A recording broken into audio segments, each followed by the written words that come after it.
राधे राधे दोस्तों, जय श्री कृष्ण, जय श्री श्याम। आज हम आपके साथ इस वीडियो में नारियल के जन्म की कहानी शेयर करने जा रहे हैं।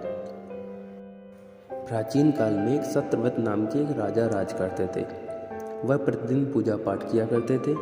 उनके पास किसी भी चीज़ की कमी नहीं थी। वह धन दौलत से लेकर हर प्रकार की सुविधा से समृद्ध थे। हालांकि इसके बावजूद भी राजा की एक अभिलाषा थी जिसे वह पूर्ण करने की चाह रखते थे। दरअसल राजा सत्यव्रत को किसी भी प्रकार से स्वर्गलोक जाने की इच्छा थी। वह अपने जीवन में कम से कम एक बार स्वर्गलोक के सौंदर्य का दर्शन देखना चाहते, लेकिन उसे इसका मार्ग नहीं पता था। उधर दूसरी तरफ ऋषि विश्वामित्र अपनी तपस्या के लिए घर से बाहर निकले। चलते चलते वह अपनी कुटिया से काफ़ी आगे चले गए थे। काफ़ी समय बीत गया, लेकिन वह नहीं लौटे। इस कारण उनका परिवार भूख और प्यास से तड़प रहा था। राजा सत्यव्रत को जब यह पता चला कि ऋषि विश्वामित्र के परिवार के पालन पोषण की जिम्मेदारी ले ली। कुछ समय बाद जब मुनिवर लौटे तो वे अपने परिवार को कुशल देख काफ़ी प्रसन्न हुए। उन्होंने पूछा कि उनकी अनुपस्थिति में किसने उनकी देखभाल की। इस पर ऋषि के परिवार वालों ने बताया कि राजा ने उनका पालन पोषण की जिम्मेदारी उठाई थी। यह सुनकर ऋषि विश्वामित्र तुरंत राजमहल पहुँचे और राजा से मुलाकात की।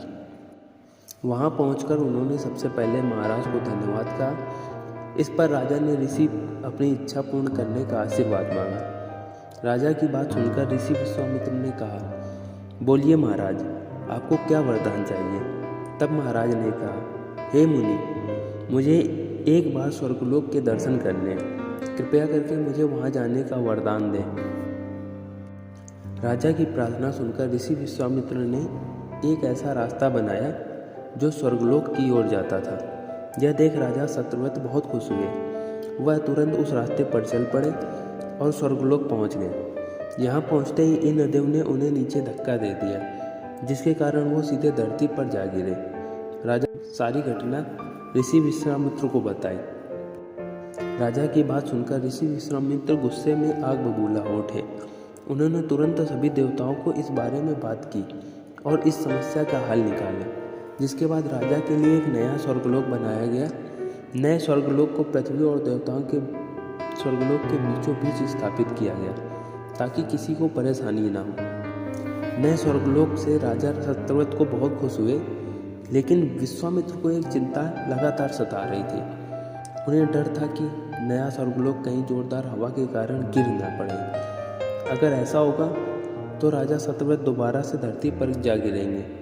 काफ़ी सोच विचार के बाद ऋषि विश्वामित्र को एक उपाय सूझा।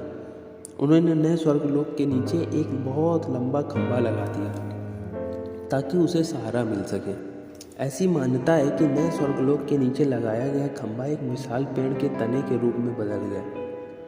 यही नहीं, कुछ समय पश्चात जब राजा सत्यव्रत की मृत्यु हुई, उनका सिर एक फल में तब्दील हो गया। तभी से इस खंभे को नारियल का पेड़ कहा जाने लगा, जबकि राजा का सिर नारियल के रूप में जाना गया। यही कारण है कि नारियल का पेड़ इतना लंबा होता है। इस कहानी से हमें सीखने को मिलता है कि अगर सच्चे मन से किसी की मदद करें तो हमारी हर ख्वाहिश पूरी हो सकती है।